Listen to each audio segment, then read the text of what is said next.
So there we were, 6 friends squeezed into a cozy living room, ready for another epic board game night. We had the snacks, the drinks, and the playlist set to classic rock.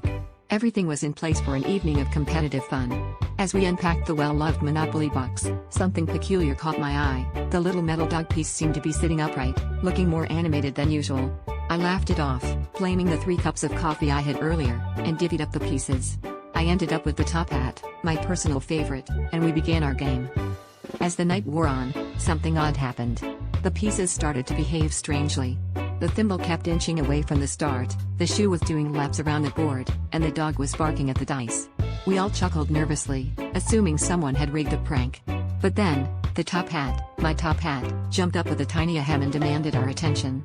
We, the Monopoly pieces, have come to life and wish to discuss the terms of our employment, it declared. We were too stunned to do anything but listen as the pieces laid out their demands for shorter work hours and better living conditions within the box. As the negotiations continued, the thimble took the lead, backed by the iron and the battleship, who seemed to have formed a coalition.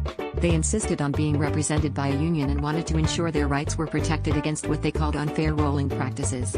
The thimble, now the spokesperson, pointed out that being knocked over repeatedly was affecting their morale.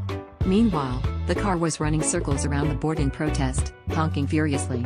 We humans could barely keep a straight face, trying to process the absurdity of the situation. Finally, after much deliberation and some intense bargaining, we reached a tentative agreement. The pieces would get a 1-hour break every time they passed go, and we promised to handle them with care.